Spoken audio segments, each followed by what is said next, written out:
성전의 하루를 세상 천일보다 간절히 사모합니다.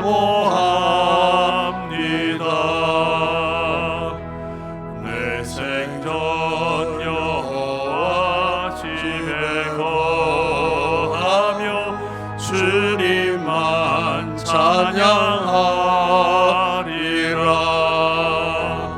아름다우신 주님의 위엄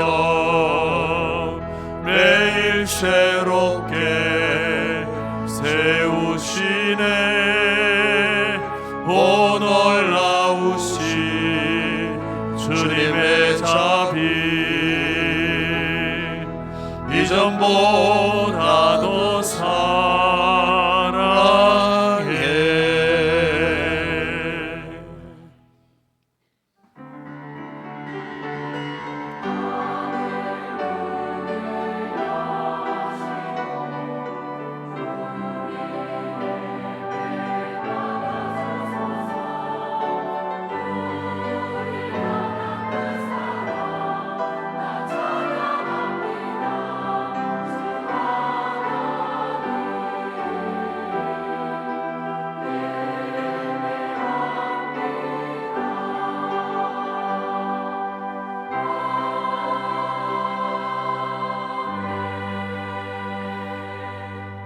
만군의 여호와여, 주의 장막이 어찌 그리 사랑스러운지요.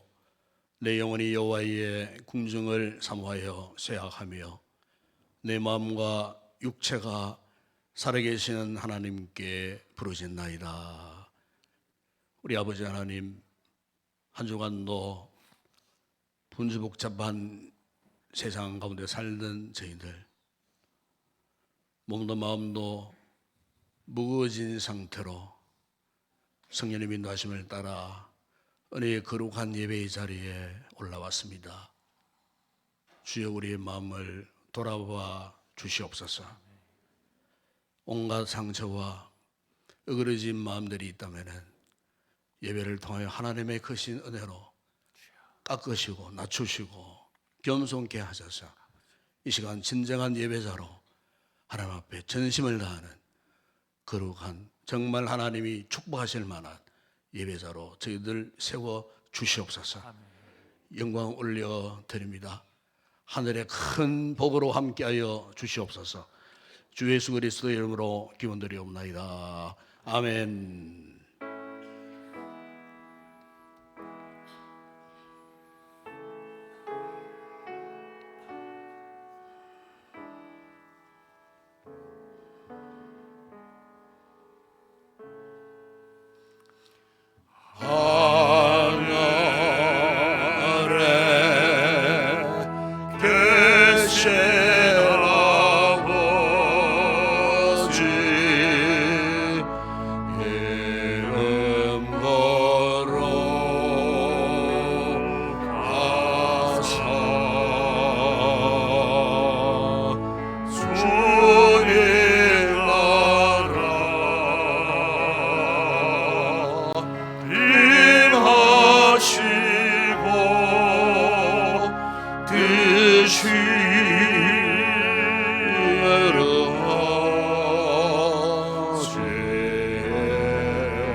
우리들의 큰 죄 다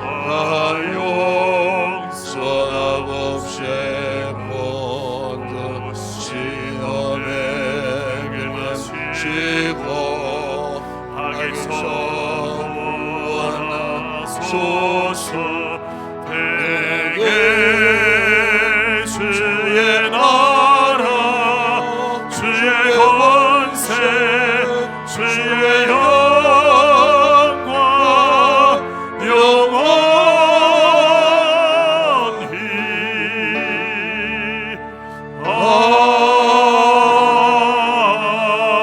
아멘.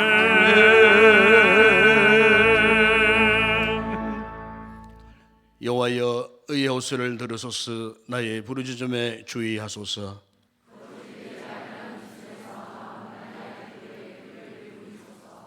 주께서 나를 판단하시며 주의 눈으로 공평함을 살피소서.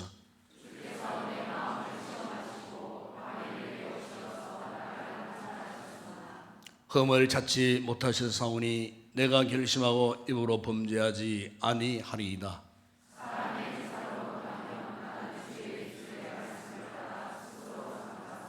포악한 자의 길을 가지 아니하여 사오며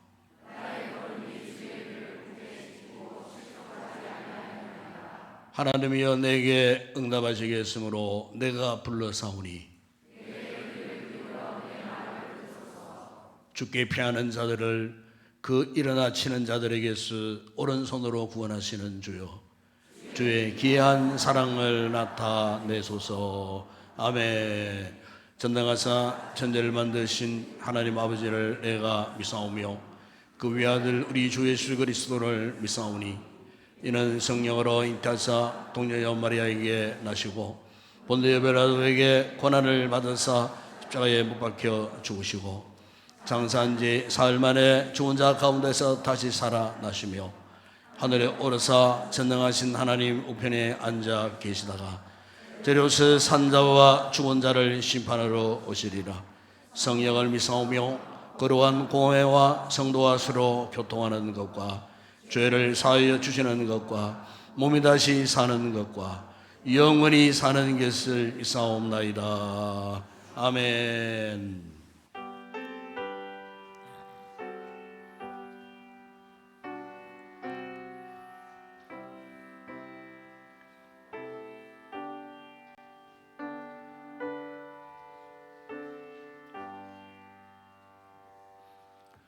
큰 영광 중에 계신 주 나 찬송합니다.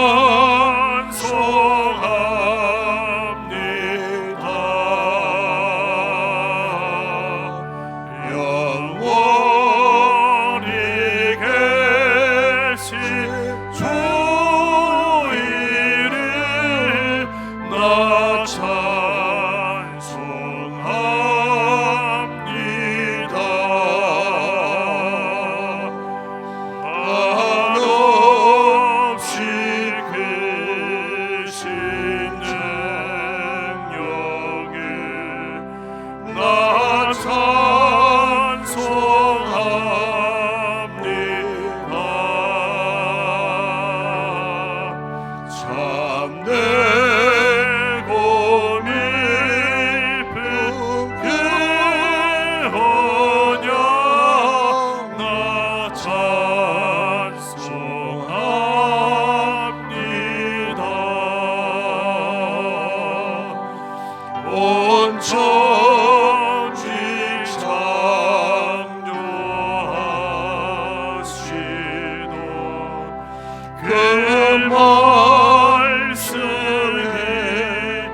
사랑과 은혜가 충만하신 하나님 아버지, 거룩한 주일을 허락하시고 저희를 주님의 전으로 불러주시니 감사와 찬송을 올려드립니다.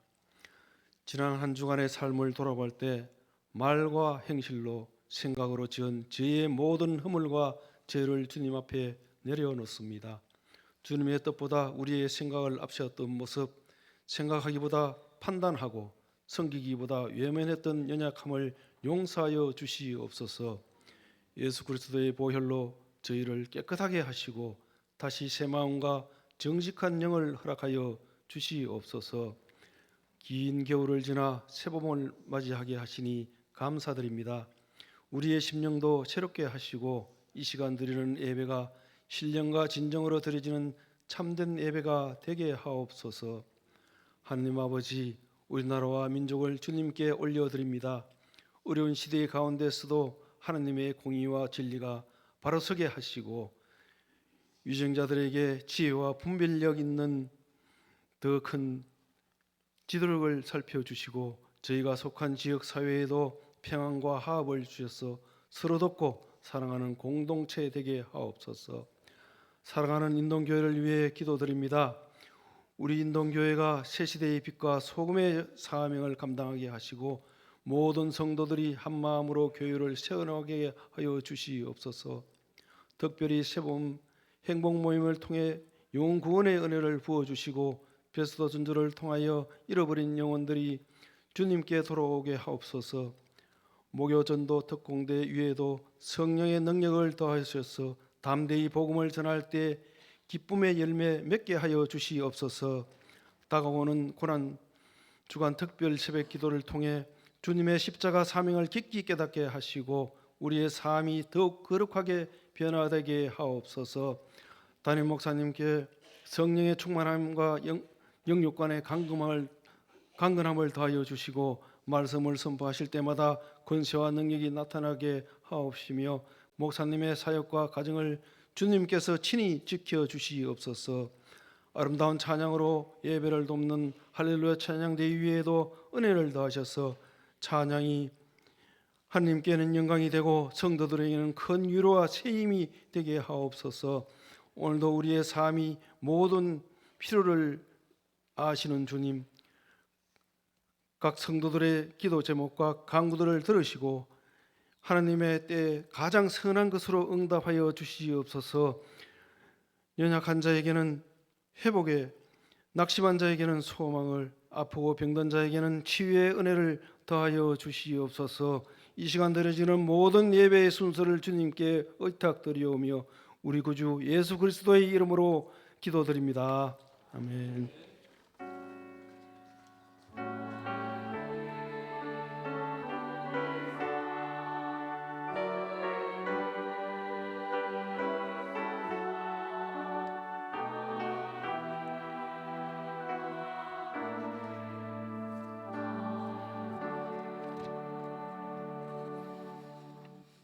네, 감사합니다. 오늘 우리 교회 이번 예배 참석해 주신 우리 새가족 여러분들 진심으로 환영을 드립니다. 예배 후에 저를 만나주시고 또 축복기도 받으시고 또 예배 후에는 우리 새가족분들을 위해서 애찬도 준비했습니다. 맛있게 식사하시고 좋은 시간 갖고 돌아가 주시면 고맙겠습니다. 오늘 예배 후에 학습입교 세례자 2차 교육이 있겠습니다. 마리아 찬양대 오후 찬양입니다. 그리고 오늘 특별히 우리 총회 110회 회의에서 부탁한 노회별 기도회가 각 전국 노회마다 2차례에 있습니다. 1차는 지난번 했고 2차는 우리 지역에 오늘 강동 교회당에서 오후 3시에 있겠습니다. 저는 거기도 참석해야 될 것 같고요. 혹 자유롭게 가실 분들은 거기 또 가셔도 되겠습니다. 본교회 오후 예배는 정상적으로 예배를 드립니다. 그리고 학습 세례 문답식 이번 토요일 날 오후 5시에 제자훈련에서 있겠습니다. 교육받은 대상자들은 반드시 여기에 문답을 해야 그다음 성례주일 날 또 예식에 참여할 수가 있겠습니다. 종료주일 다음 주일입니다. 1부 예배 시에 성찬식이 있고 2부 예배는 학습입교 세례식이 거행됩니다. 산원 찬양대 오후 찬양입니다. 정기당에 있습니다. 다음 주 새벽 기도는 박종민 집사님이십니다. 스마트 요랑 사진 제출 이미 제가 지난 주일날도 광고했는데 우리 셀 이들께 적극적으로 셀 가족들에게 연락해 갖고 사진을 잘 취합해서 담당 교육자들에게 제출해 주시기 바랍니다. 그리고 2020년도 세일량 골든벨 올해도 또 계획을 하고 있습니다. 4월 12일 줄 5 미리 예고 광고를 드리는데, 제가 오늘 이 일부 예를 마치고 이렇게 성경 범위를 보니까 이게 이제 대선지서라서 양이 굉장히 많습니다. 이사야서만 해도 66권, 66장, 예레미야서만 해도 52장, 52장, 또 예레미야 애가는만 5장 정도 안 되니까 100한 몇십 장이 되니까 짧은 기간에 또 이렇게 심도 있게 공부하기가 좀 힘들겠다 싶어갖고 이사야서에서부터 예레미야 애가서까지만 하겠습니다. 그래 뒤에 또 뭐 에스겔까지 보니까 양이 굉장히 많아요. 이 대선지서라 가지고 양이 분량이 굉장히 많을 것 같아서, 그래서 이사야서에서 예레미야 애가서까지만 합니다. 이렇게 아시고 잘 심도 있게 잘 준비해서 장인처럼 아주 유익한 그런 성경 골든벨이 되었으면 좋겠습니다. 고난주간 특별 새벽 기도회가 이번 주 말고 다음 주간 한 주간 있고요. 그리고 우리 안옥석 권사님께서 구미 강동병원 입원 치료 중에 있습니다. 위에서 여러분 기도회 주시기를 바라고, 올라오다 보니까 서명하는 그 코너가 있던데, 이것은 우리 경북 지역 뭐 여러 가지 제가 직접 뭐 그걸 받지를 못했습니다. 있길래 광고를 해드리는 겁니다. 그래서 우리 경북 지역 발전을 위한 아마 그런 정책 어떤 입안을 위한 우리 주민들 동의를 얻는 것 같아요. 그래서 잘 읽어보시고, 그냥 우리 지역 발전을 위해서 하는 거니까 여러분들이 가실 때 빠지지 마시고 서명 나련해 주시면 좋겠습니다. 이 시간 주님 앞에 귀한 예물 올려 드립니다.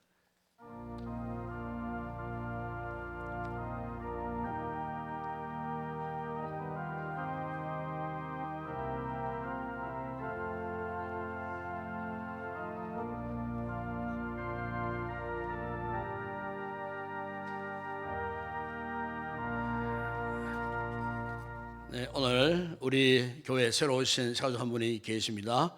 우리 엄윤리 어머니 권사님의 인도하신 우리 조채윤 성도님, 우리 정다람 사님의 성김이가 되겠습니다. 오셨습니다. 박수로 환영하겠습니다.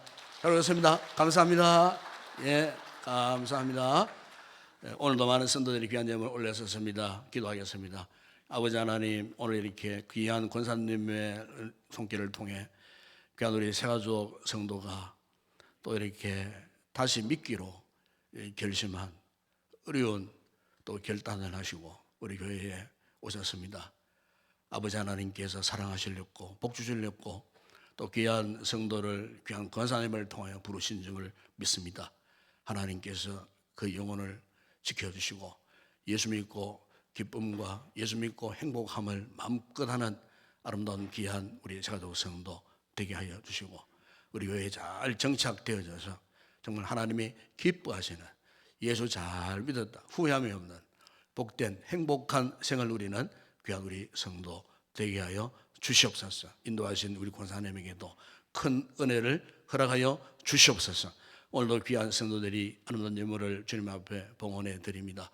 소도의 11조 하나님의 것을 알고 드리는 우리 성도들의 손길과 저들의 가정과 직장과 기업, 범사의 복을 다하여 주시고, 감사함으로 올려드리는 귀한 예물들 외에도 더 많은 감사의 풍성한 열매 맺게 하여 주시고, 세계 선교 국내 전도 교회 건축과 주일 예물 드리는 성도들의 그 모든 생업에 복을 다하시고, 예물을 통하여 주의 복음이 힘있게 전파되는 곳에 잘 사용되어질 수 있도록 하나님 은혜를 베풀어 주시옵소서.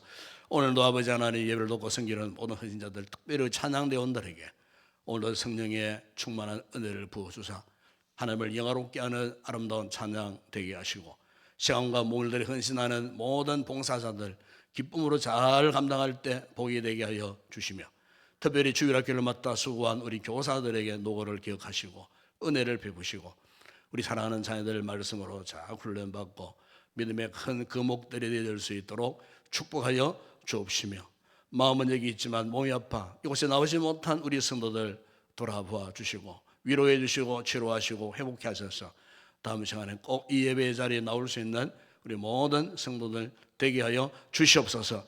오늘의 모든 예물 헌물을 주의 손에 올려드립니다. 축복하실 때 오병이의 놀라운 역사가 일어나게 하시고 열두왕전에 남는 풍성한 은혜와 복을 받아 누리게 하여 주시옵소서. 예수님의 이름으로 기도드리옵나이다. 아멘.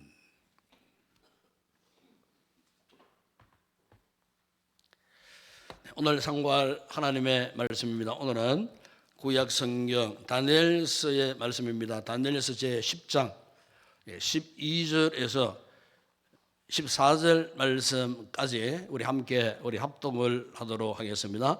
다니엘서 제 10장 12절에서 14절 구약 성경 1251쪽입니다. 함께 우리 합독을 하겠습니다. 그가 내게 이르되 다니엘아 두려워하지 말라. 내가 깨달으려 하여 내 하나님 앞에 스스로 겸비하게 하기로 결심하던 첫날부터 내 말이 응답받았으므로 내가 내 말로 말미암아 왔느니라. 그런데 바사 왕국의 군주가 22일 동안 나를 막았으므로 내가 거기 바사 왕국의 왕들과 함께 머물러 있더니 가장 높은 군주 중 하나인 미가엘이 와서 나를 도와주므로 이제 내가 마지막 날에 내 백성이 당할 일을 내게 깨닫게 하러 왔노라.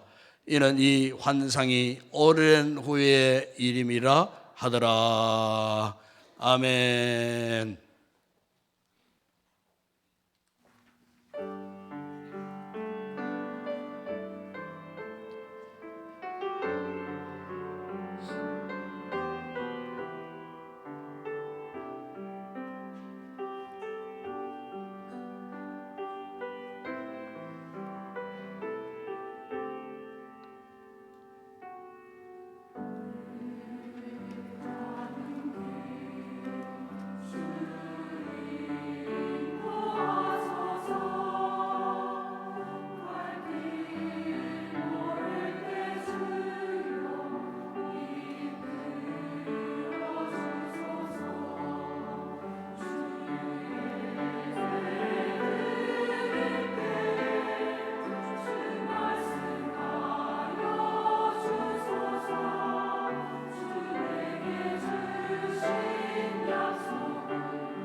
할렐루야.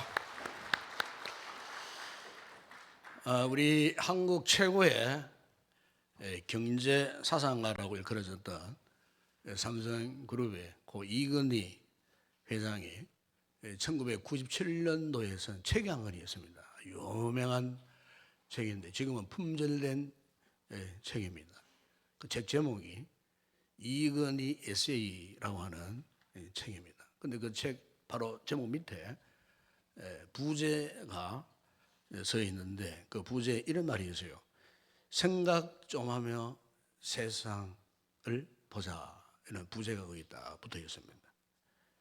그런데 이제 그 책을 저도 과거에 오래전에 읽어봤습니다만 그 책 읽어보게 되면은 참 이 우리나라의 기업인 가운데에 야 정말 이런 비전, 이런 미래의 비전, 미래에 대한 꿈을 가진 분이 있을까 싶을 정도로 그 책 읽어보게 되면은 누구나 가슴이 설레이고 아 그렇구나 정말 참 동의하지 않으면 안 될 만한 너무나 좋은 내용 그런 글귀들이 거기에 가득한 것을 보게 됩니다. 그래서 제가 이제 그걸 읽으면서 야 이분이 참 해안이 밝은 분이구나.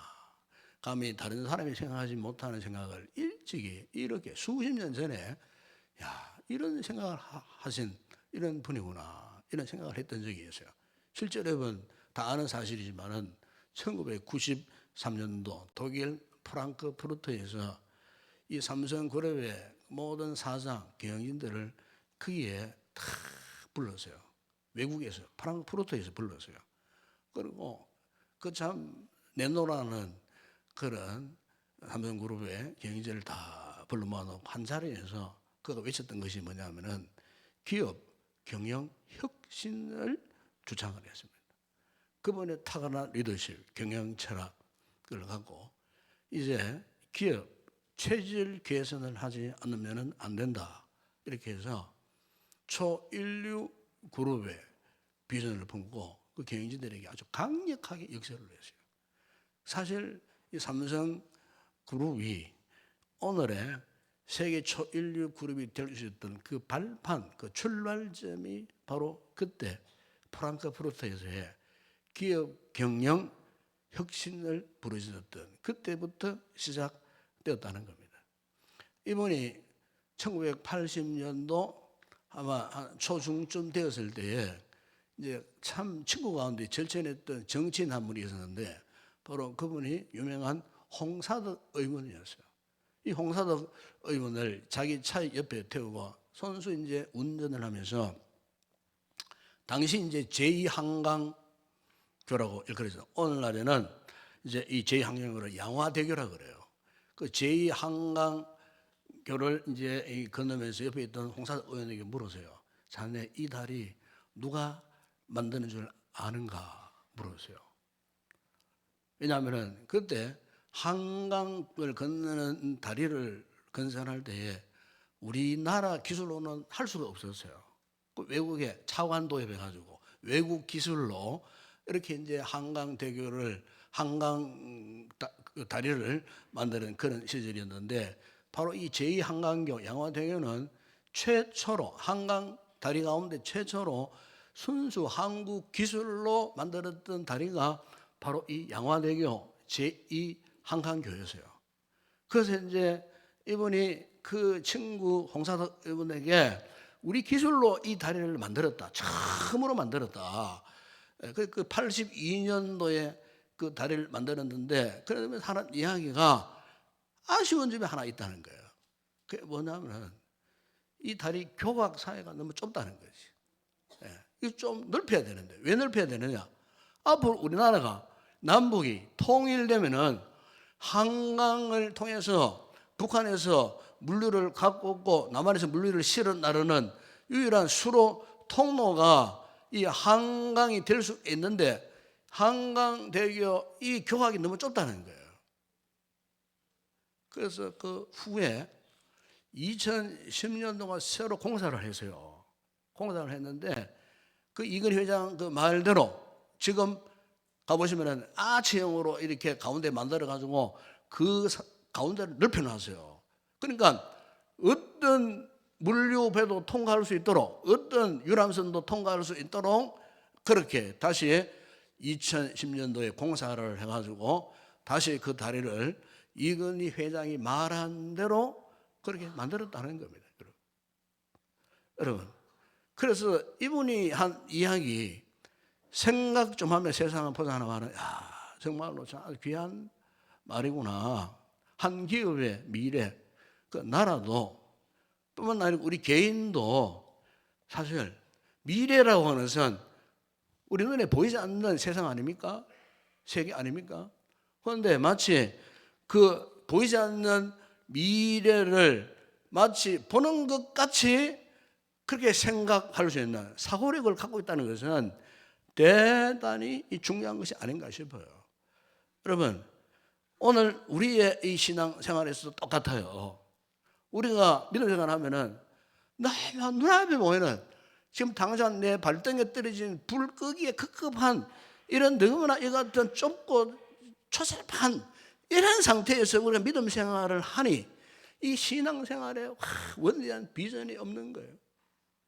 그래서 성도들에게 정말 중요한 것은 뭐냐면은 우리가 앞으로 더 멋진 인생을 살고 더 멋진 믿음의 삶을 살기 위해서는 현재는 보이지 않더라도 미래를 볼 수 있는, 장래를 볼 수 있는 이 눈을 우리가 가져야 되겠다는 겁니다. 이것은 세상적으로 표현하면 해안이라 말할 수 있고 신앙적으로 표현하면 영적 안목이라고 그렇게 말할 수가 있어요. 우리 성도들의 개인도 영적인 안목이 있어야 되고 이 교회도 마찬가지예요.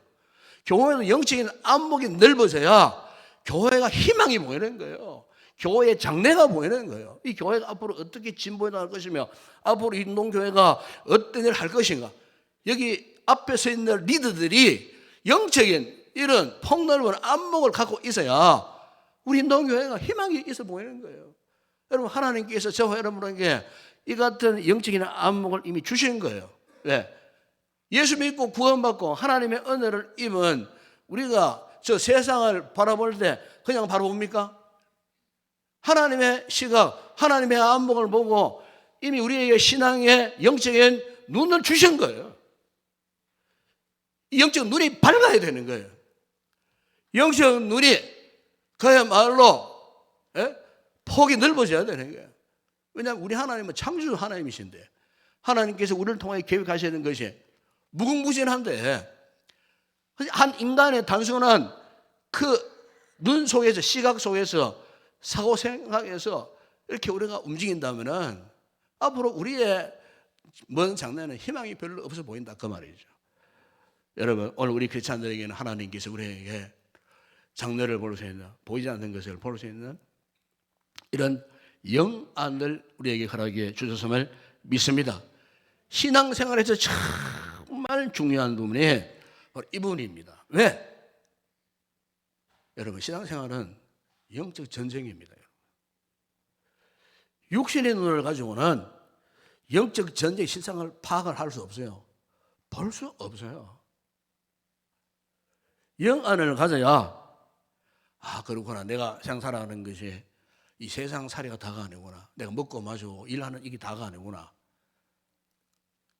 육신의 눈으로 보이지 않는 영적인 세계를 들어가 보면은 지금 영적 세계에는 엄청난 전쟁 중에 있다는 거예요. 영적 전쟁에 실패하면은 육신적인 삶에서 실패합니다. 교회가 영적 전쟁에 승리해야 교회가 성성장구할 수 있지, 영적 전쟁에서 패하면요 희망이 없다는 거예요. 오늘 본문에 보시면은 이처럼 보이지 않는 것을 볼 수 있는 눈을 가진 사람이 있습니다. 바로 다니엘입니다. 다니엘은 보이지 않는 영적 세계에서 일어나고 있는 일들에 대해서 그는 깊은 통찰력을 가진 이런 신앙의 사람이었습니다. 오늘 본문 여러분 읽었던 10장부터 12장까지 쭉 보면은 다니엘이 지금 보았던 환상을 기록한 내용들이에요. 그 환상 내용은 이거예요. 장차 전쟁이 있을 것이라는 겁니다. 시점으로 볼 때 앞으로 이 전쟁이 오늘 본문의 마지막에 그런 말씀하지 않습니까? 14절에 이 환상이 오랜 후의 일입니다. 역사적으로 보게 되면 300년 후에 있을 일. 그러니까 이 다니엘 당대와는 아무 상관없는 이야기예요. 근데 앞으로 300년 후에 있을 큰 전쟁. 여러분 읽지 않았지만 1절에 보세요. 이런 말씀을 합니다. 바사왕 고레스 제3년에 한 일이 벨드사살이라 이름한 다니엘에게 나타났는데 그 일이 참되니 곧 큰 전쟁에 관한 것이라. 다니엘이 그 일을 분명히 알았고 그 환상을 깨달았다. 이렇게 기록하고 있습니다. 여러분 다니엘이 본 이 환상이 언제냐면은 역사적으로 주전 536, 7년경에 있었던 이 바사가 페르시아가 이 바벨론과 전쟁을 해가지고 기존의 바벨론 제국을 무너뜨립니다. 정복을 합니다. 그리고 이 바사, 페르시아, 오늘날 이란입니다. 이란이 옛날에 바사, 페르시아 제국이었어요. 그러니까 이 페르시아 제국이 이란이 바벨론 제국을 무너뜨리고 정복을 한 거예요. 그때 첫 번째 이 바사, 첫 번째 왕, 페르시아, 오늘날의 이란의 첫 번째 왕이 누구냐면은 고레스 왕이었어요. 고레스 왕. 고레스가 페르시아를 정복을 했던 3년 차 됐던 그때에 어떤 일이 있었냐면요. 하나님의 백성들이 바벨론 포로 생활 70년을 하다가 이 고레스가 하나님의 백성들, 이스라엘 백성들을 그 바벨론 치하에서 70년 포로 생활을 했던 그들을 해방을 선포했습니다. 자유를 선포했습니다. 그래서 수룹바벨을 중심으로 해서 1차 귀환하던 그런 상황이었어요. 그런데 1차 귀환 때는 소수의 이스라엘 백성들이 수룹바벨과 함께 본국으로 귀환했더래죠. 다수의 그 다른 그 백성들은 그냥 그 옛날 살던 그대로 7년 동안 그 바벨론 통치하에 살던 그 땅 그대로 거기 다 살았어요. 여러분 지금 우리가 지금 이란과의 전쟁을 보고 있지 않습니까? 그런데 이란 민족, 지금 이란 백성들의 혈통을 분석하면요, 옛날 바벨론 포로로 끌려갔던 이스라엘 백성들의 혈통과 막 섞여 있습니다. 그러니까 그들 조상 그들 올라가면은 그들 조상이 누구냐? 바로 히브리인들이었어요. 바벨론 포로로 끌려가가지고 다 본국으로 귀환하지 않았어요. 귀환한 숫자는 소수였어요. 소수. 전체에 비하면 소수였어요. 그 나머지 다수는 그냥 그대로 바벨론 치하에서 어제는 뭐 집 지고 살고 여기가 좋다 안착하고 있으니까 여기가 좋다 우리는 안 갈란다. 이러니까 남은 그 숫자가 더 많아요. 그러니까 엄밀히 말하면은 지금 뭐 이스라엘과 지금 이 이란이 싸움을 하고 있지만은 혈통을 따라 올라가면은 지금 서로 싸우는 그들 가운데도 그 조상들이 히브리인들이 있었다는 거예요. 히브리인들이 있었다는 거예요. 그래서 이런 상황 속에 지금 당시 예루살렘으로 돌아간 소수의 이 이스라엘 이 백성들이 수룹바벨을 중심으로 해서 성전을 재건하려고 하다가 실패합니다. 왜냐하면 이미 비어놓았던 그 예루살렘 그 성지 주변에 이방 민족들의 방해도 있었고 이미 히브리인들이었지만은 그 아수르의 혼절 정책으로 인해 갖고 혼절인이 되었던 사마리아 이 사람들조차도 극렬히 성전 재건을 방해를 했어요. 그래서 이 성전 재건이 중단된 이런 상태, 이런 상황 속에 지금 다니엘이 하나님 앞에 이런 엄청난 어떤 앞으로 있을 일들에 대한 큰 전쟁에 대한 이런 비전을, 이런 계시를 받게 되었다는 겁니다. 더군다나 그 당시에 이 국제 정세는 어땠느냐? 이 제국들 간에 패권 다툼이 끊이지 않는 그런 혼란스러운 상황이었어요.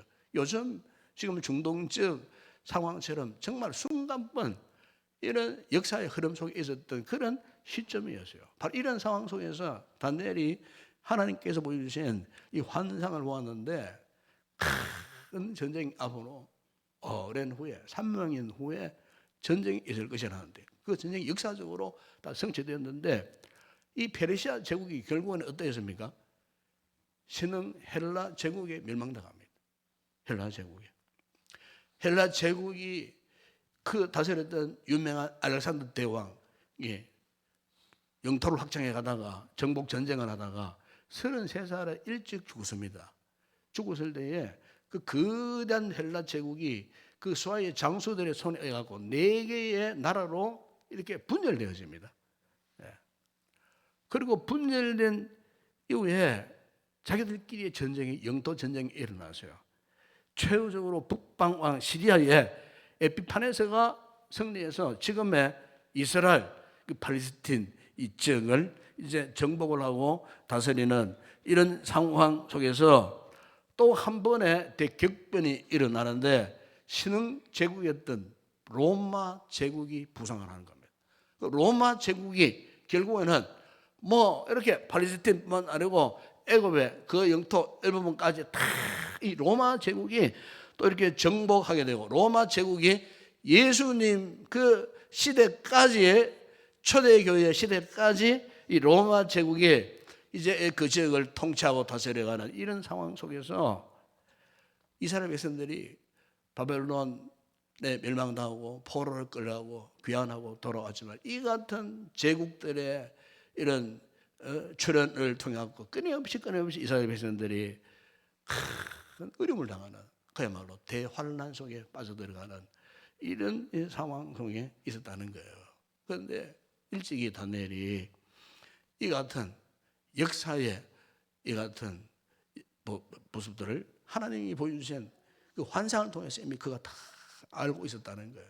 이것은 다니엘 개인에게는 엄청난 충격이었어요. 그래서 오늘 본문 여러분 12절 중반에 보시면은 다니엘이 이 같은 충격적인 환상을 본 후에 그가 어떻게 했습니까? 세 일해 동안 그 3주간 21일 동안 금욕하면서 금식하면서 기도했어요.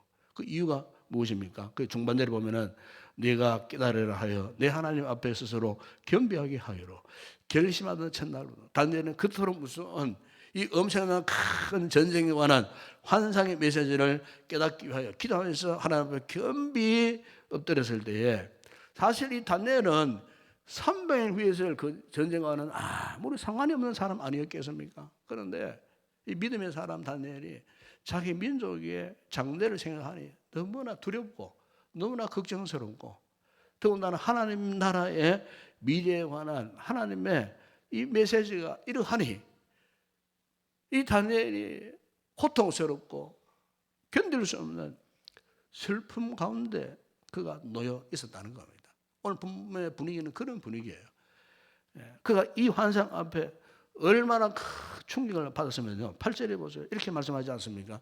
그러므로 나만 홀로 있어서 이 큰 환상을 볼 때 내 몸이 힘이 빠져, 자기 몸에 힘이 빠져 있고 나의 아름다운 빛이 변하여 자신의 아름다운 그 얼굴빛 모습이 지금 썩은 듯하여 나의 힘이 다 없어졌다.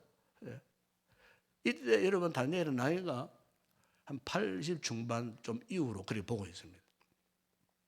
그러니까 지금 고령 상태에 있어요.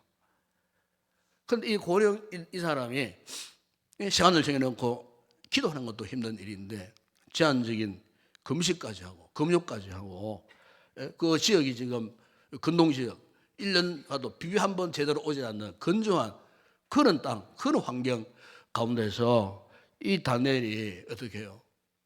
금식하면서 하나님 앞에 그 마음의 두려움 장래의 그 걱정 근심을 안고 기도하니 내 몸에 힘이 빠지고 자신의 얼굴 빛이 다 썩은 듯이 사라져버리고 자신의 모든 몸의 기력이 힘이 다 빠져버린 없어진 이런 상태예요.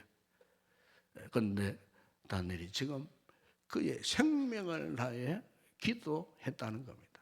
생명을 다해. 자기와는 전 상관없는 장래에 일어날 일이었지만은 그가 이렇게 생명 다해 기도했을 때 어떤 일이 일어났는가? 여러분 9절 10절에 보세요. 하나님의 임재가 그에게 임하였어요. 9절에 보세요. 내가 그 음성을 들었는데 음성을 들을 때에 내가 얼굴을 땅에 대고 깊이 잠들었느니라. 한 손이 있어 나를 어루만지기로 내가 떨었더니 그가 내 무릎과 손바닥이 땅에 닿게 일으키고. 그래서 11절에 보세요. 내게 이르되 큰 은총을 받은 사람 다니엘아, 내가 내게 이런 말을 깨닫고 일어서라. 내가 내게 보내심을 받았느니라 하더라. 그가 내게 이 말을 한 후에 내가 떨며 일어서니. 그래. 여기 보시면은 내가 너에게 보내심을 받았느니라, 이 말은 무슨 말입니까? 하나님이 누군가를 다니엘에게 보낸다는 거예요. 그럼 하나님이 다니엘에게 보낸 자가 누구냐? 13절 이렇게 말씀합니다. 그런데 바사 왕국의 군주가 21일 동안 나를 막았으므로 내가 거기 바사 왕국의 왕들과 함께 머물러 있더니 가장 높은 군주 중 하나의 미가엘이 와서 나를 도와주므로. 미가엘이 누굽니까? 미가엘은 하나님의 보좌를 지키는 천사장, 하나님 보좌를 수호하고 지키는 천사장이에요. 하나님 보좌를 지키는 군대 장관이에요. 하나님의 통치권을 대리할 수 있고 당신의 백성들을 대적으로부터 수호하고 지켜줄 때 마치 큰 위대한 군주와 같은 역할을 하는 그 천사장이 바로 미가엘 천사라는 거예요. 13절에 가장 높은 군주 중 하나인 미가엘이라고 말씀하지 않습니까? 그럼 여러분, 하나님께서 천사 미가엘을 왜 보내셨는가? 미가엘을 왜 보내셨는가? 이유가 분명하지 않겠습니까? 여러분, 그것은 다른 게 아니에요. 다니엘의 기도를 들으시고 장차 있을 큰 전쟁 가운데 던져질 당신의 그 백성들을 하나님이 지켜주시려는, 그래서 이 다니엘의 영안을, 믿음의 눈을 열어서 무서운 전쟁 가운데 놓여져 있지만은, 그러나 그 전쟁을 주관하신 이는 전능하신 하나님이시다. 하나님이시니 더 이상 두려워할 이유가 없다는 겁니다. 다니엘뿐만 아니고 기나긴 포로 생활에 지쳐 있었던 그 당시에 하나님의 이 백성들에게 또 장차 있을 환난, 그것을 보여줌으로 그들로 하여금 낙담하게 만드실 그 목적이 아니고 오히려 그들에게 용기와 희망을 주고 소망을 주기 위하여 그 어떤 상황 속에서도 하나님을 의지하면 내가 너희들을 책임지겠다 하는, 나를 의지하면 모든 문제를 해결할 뿐만 아니고 장차 내가 너희를 구원해 주겠다, 이것을 믿고 저의 마음의 평안을 회복하도록 하기 위하여 하나님께서 생명 열고 기도하는 다니엘에게 그의 천사를 보내어 이런 희망의 메시지를 지금 보여주고 있다는 겁니다. 오늘 본문 여러분 한 절 보시면은 천사 미가엘이 하나님이 같은 뜻, 그분의 계획을 가지고 다니엘에게 전달해 주면서 미가엘이 여러분 큰 장애물을 만납니다. 그 장애물이 무엇입니까? 그의 앞을 가로막는데 마치 오늘 본문에 그걸 말씀하지 않습니까? 바사 왕의 군주라고 그러죠. 13절 상관절에 바사 왕의 군주, 페르시아의 그 강력한 군주, 군주와 같은 장애물이 있는데 그가 누구냐? 미카엘 선생님은 정반대의 악한 천사, 루시프 같은 사탄, 마귀의 역사, 마귀의 권세가 그를 방해한다는 거예요. 하나님의 뜻은 다니엘의 기도를 통하여서 응답하셔가지고 이제 이스라엘 백성들의 희망의 메시지를 선포하려는 이 찰나의 순간에 아까 원수 마귀가 나타나가지고 그것을 가로막고 그 희망의 메시지를 전달하지 못하도록 이렇게 막아서더라는 거예요. 오늘 그것을 우리에게 지금 보여주고 있는 거예요. 여러분, 우리가 신앙생활 할 때에 이 같은 상황이 수없이 많습니다. 여러분. 우리 믿음 생활을 하려고 할 때, 이 교회도 마찬가지입니다. 교회가 희망을 가지고 참 복음을 전하고 영광에 달려가려고 원할 때 꼭 보면은 이 같은 악한 루시프 같은 악의 영들이 역사할 때가 참 많아요. 우리 개인 신앙생활 속에서 더더욱 더합니다, 여러분. 내가 믿음 생활을 좀 잘해보려고 하면 악한 영의 역사가 반드시 뒤따른다는 겁니다. 그리고 우리가 어떻게 이것을 면하고 피할 수 있겠습니까? 여러분, 오늘 우리에게 필요한 것은 영적인 눈이 열려져야 돼요. 영적인 안목이 있어야 되겠다는 겁니다. 여러분, 이 신앙생활은 눈에 보이지 않으면요, 영적 안목이 없으면요, 영적 싸움에서 이겨낼 수가 없어요. 영적인 믿음의 안목이 열려 있어야 돼요. 그 영적 전쟁에서 우리가 승리할 수가 있는 거예요. 여러분, 오늘 본문에 다니엘을 보세요. 이 눈에 보이지 않는 영적 싸움을 3주간이나 그가 계속 했다는 겁니다. 우리가 믿음으로 살게 되면 우리의 눈에 보이는 것이 전부가 아니에요. 사실 보이지 않는 부분이 더 많아요.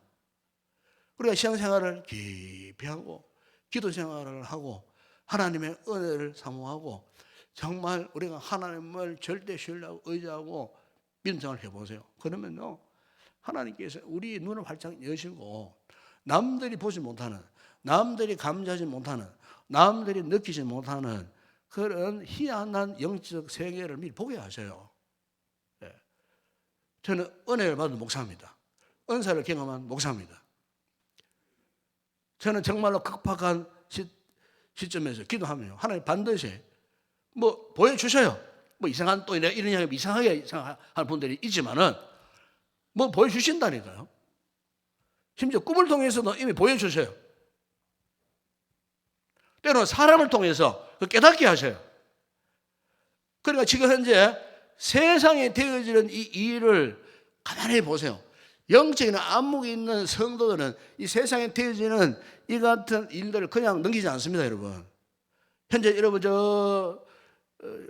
건동 지역에, 팔레스타인 지역에, 지금 중동 지역에 지금 난리가 안 났습니까?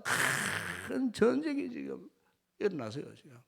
예, 미국, 이란, 이스라엘, 우리 아랍 제국들, 지금 이게 온통 불바다고 온통 지금 포화가 떨어지는 이런 전쟁통에 있을 때에 영적으로 깨어있는 성도들은 그것을 보고 어떻게 생각할까? 그냥 전쟁이 일어났구나. 그게 아니라는 거예요.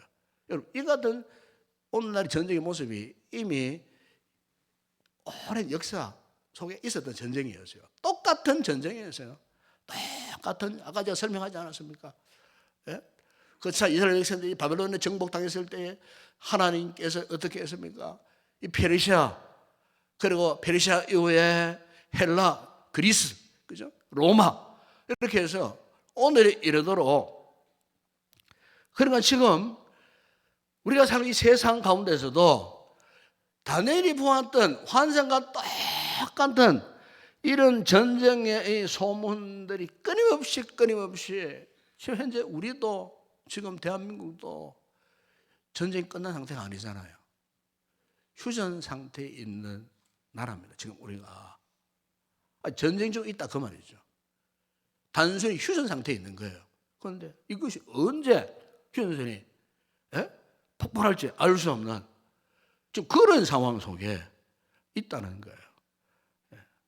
산 여러분, 오늘 우리가 이 시대적 혼란함을 바라보면서 우리 성도들이 이 시대의 흐름을 잘 간파하고, 그러구나. 지금 이때는 우리가 정말 다니엘처럼 깨어 기도할 그런 시기가 아닌가.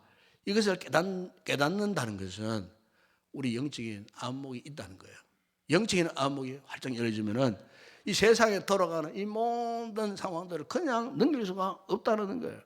여러분, 이스라엘 백성들이 바벨론 70년 포로 생활에 있을 때에 신흥제국 페르시아가 바벨론을 정복했고, 그 페르시아가 어떻게 했습니까?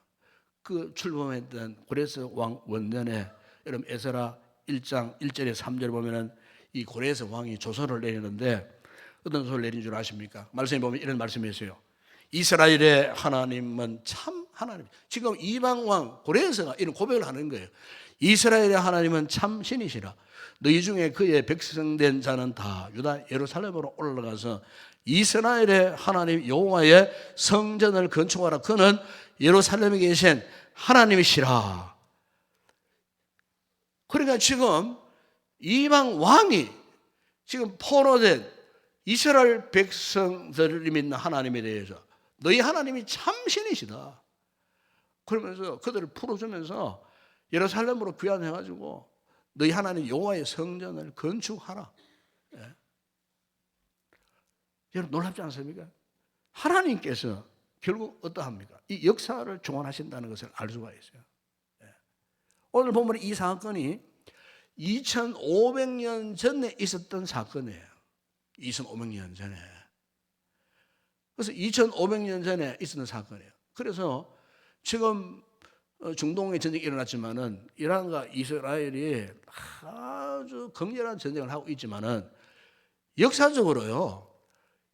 1979년까지는 이 이란과 이스라엘이 굉장히 좋은 관계였습니다. 아주 정치적으로, 군사적으로 이스라엘의 그 발달된 군사력을요, 군사 기술을 이란에게 전수하기도 하고 가르쳐 주기도 하고 이렇게 하고 그 이란과 이스라엘이 굉장한 절친한 중동 국가, 비록 이슬람 국가지만은 굉장히 절친했어요. 그때가 팔레비 왕조까지였어요.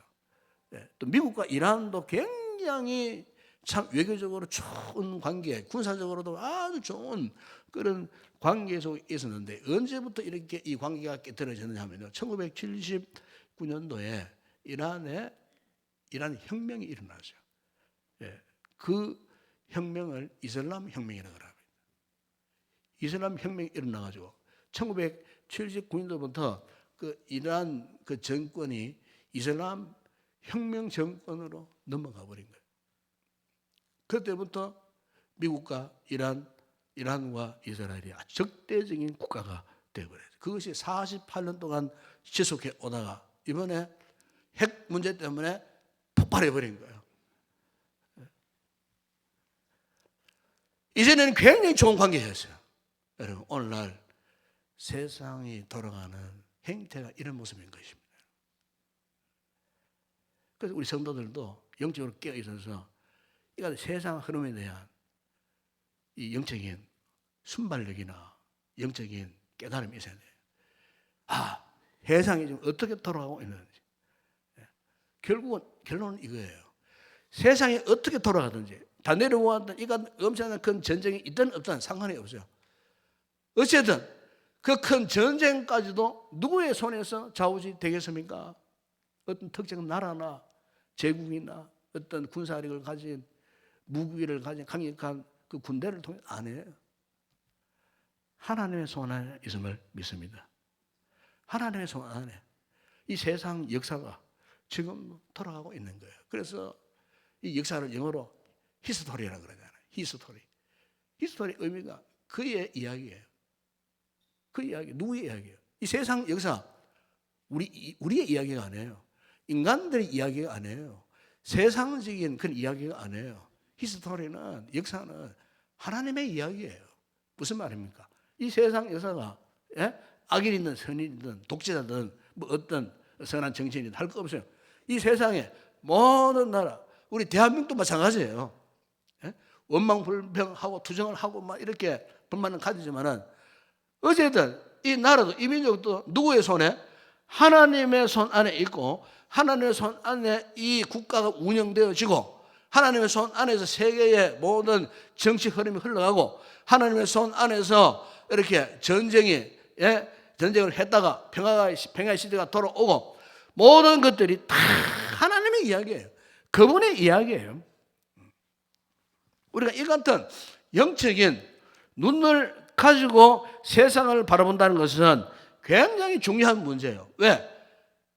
결국 이 같은 전쟁이나 아까 소원의 그 배후에는 항상 영적 싸움이 근간을 이루고 있기 때문에 영적 싸움이 있다는 겁니다. 여러분 신앙생활은 더더욱 그렇지 않습니까? 이 영적 싸움에서 승리해야 되겠는데 그걸 어떻게 승리할 수 있겠는가? 여러분 오늘 다니엘이 우리에게 보여주는 것 이것 아니겠습니까? 우리도 이런 험난한 세상 속에서 여러분 개인적인 신앙생활에 정말 힘든 어려운 일이 있을 때마다 우리도 다니엘처럼요 멈추지 않고 쉬지 말고 하나님 앞에 기도해야 할 줄을 믿습니다. 그런데 기도하게 될 때에 지난절에 이런 말씀하지 않습니까? 바사 왕국의 군주가 21 동안 나를 막았으므로 악한 사단이 우리의 기도를 방해할 수도 있어요. 우리의 삶을 방해해서 더 이상 전진하지 못하도록 악한 영이 간섭할 때도 있고 예?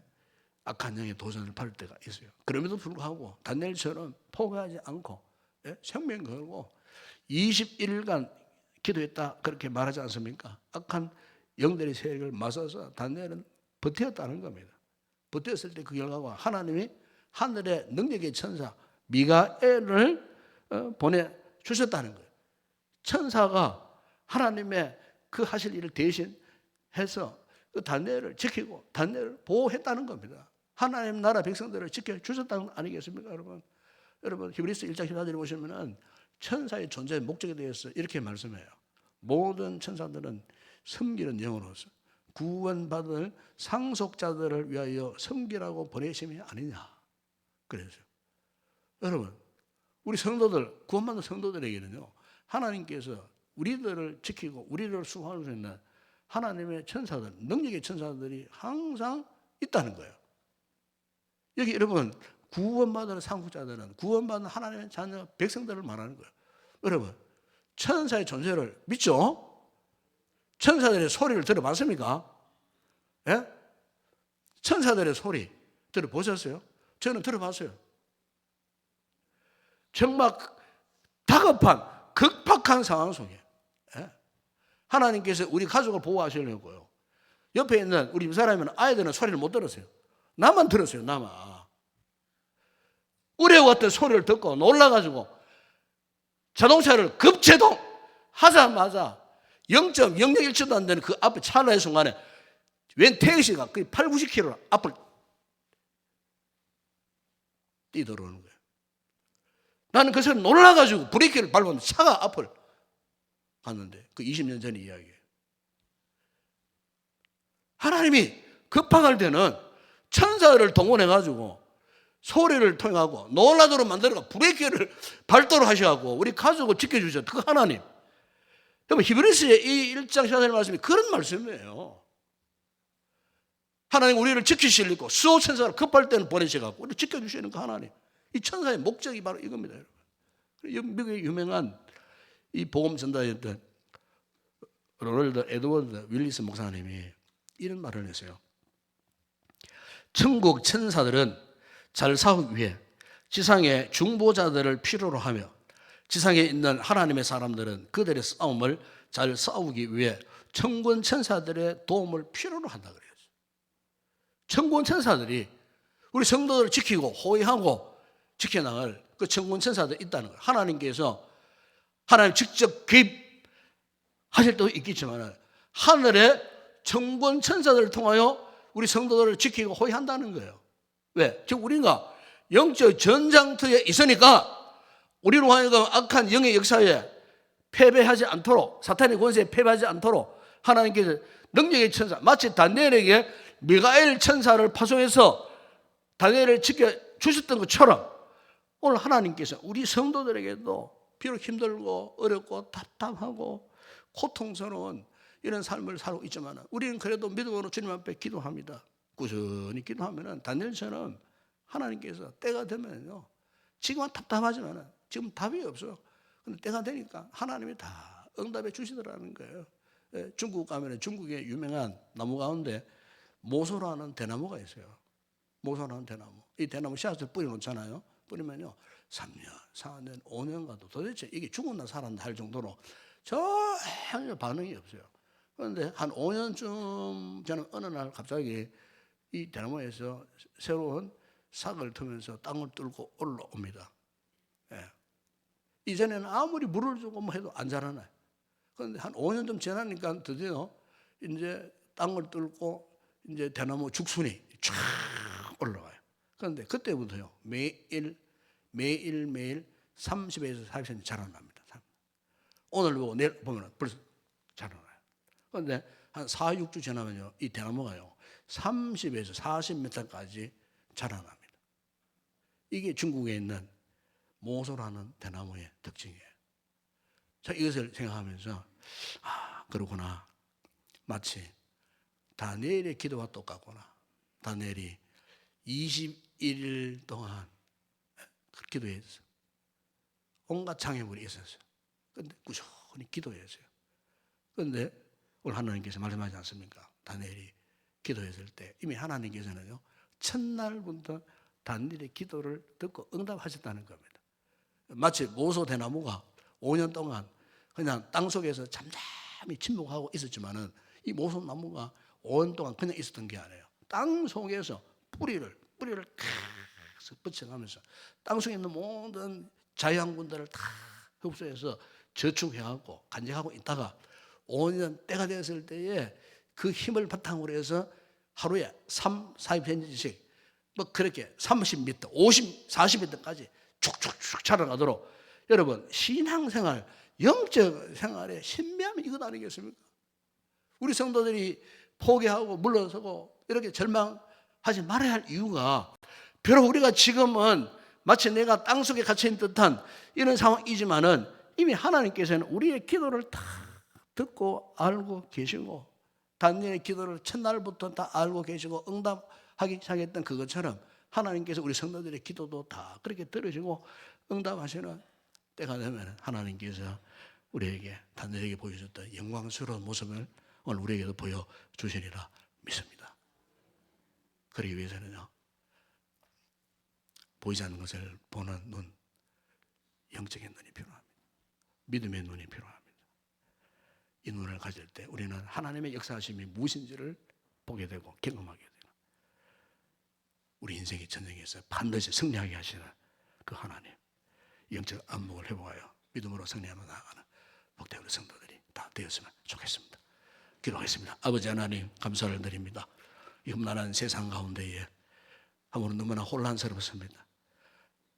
하루를 예측할 수 없는 이런 상황 속에 놓여 있는 저희들에게 세상의 것을 의지해서는 도대체 희망이 없는 절망할 수밖에 없는 상황이지만 그러나 주님께서 우리에게 은혜를 베푸셔서 믿음의 눈을 허락하시고 영안을 허락하셔서 오늘도 말씀을 통하여 하나님의 영광스러운 그 세계 하나님께서 믿음으로 살고 있는 우리 성도들에게 어떻게 영적으로 지금도 작동하고 계시는가를 보여주셨습니다.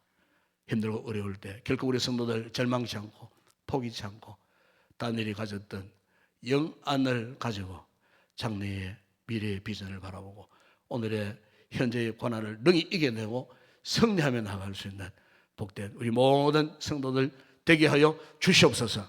예수님의 이름으로 기도드리옵나이다. 아멘.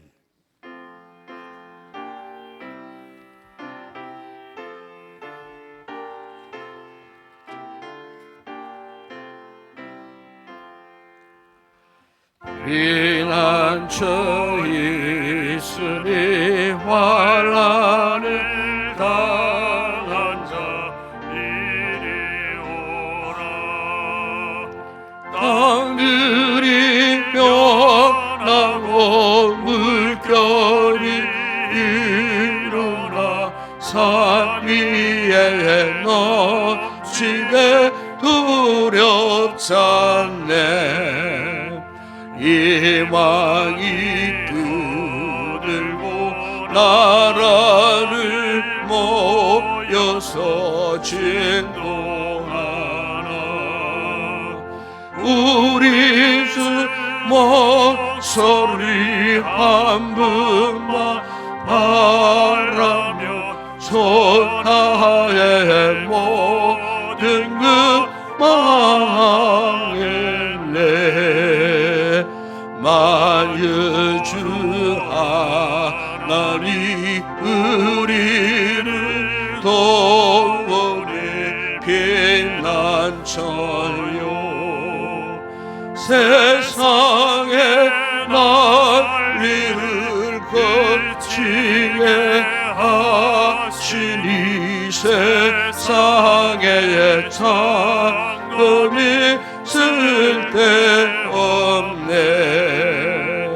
높으신 하나님 우리를 구하니 할렐루야.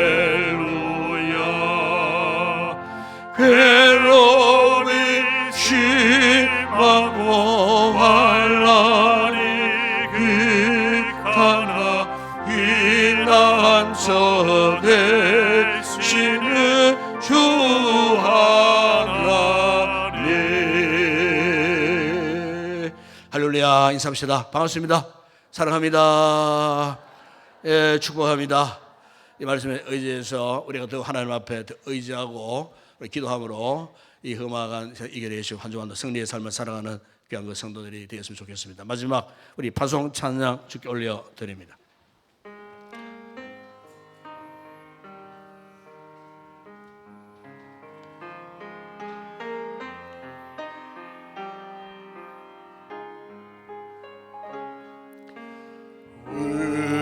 우리 주는 위대하며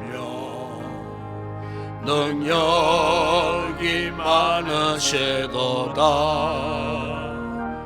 그의 지혜에 무능하며 인자는 영원하도다. 상한 자들 고치시며 상처를 삼으시도다. 별들의 수를 세시며 예언을 고치셨도다. 그가 구름으로 하늘을 덮으시며 땅을 위하여 준비하시니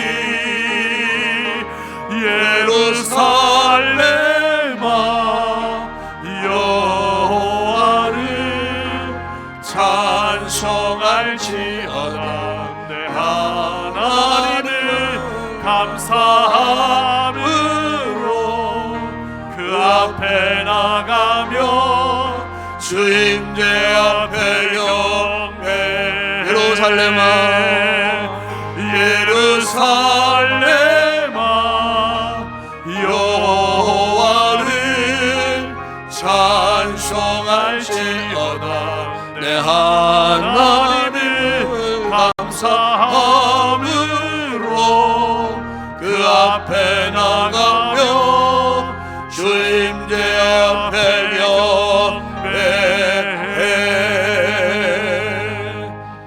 지금은 우리 주 예수 그리스도의 은혜와 하나님 우리 아버지의 무한하신 사랑하심과 성령의 위로와 교통과 충만하신 은혜가 이 혼란스러운 세상 가운데서도 다니엘처럼 우리 눈을 밝혀주시는 깊은 밝은 영안을 가지고 영적 전쟁에서 승리하며 살기로 또 한 번 결단하고 돌아가는 우리 모든 성도들 가운데 저들의 가족과 가정과 범사위회와 우리 교회 위에 이 나라와 이 민족과 우리의 선교지 사역자들 가운데 이제와 영원토록 함께 있을지어다.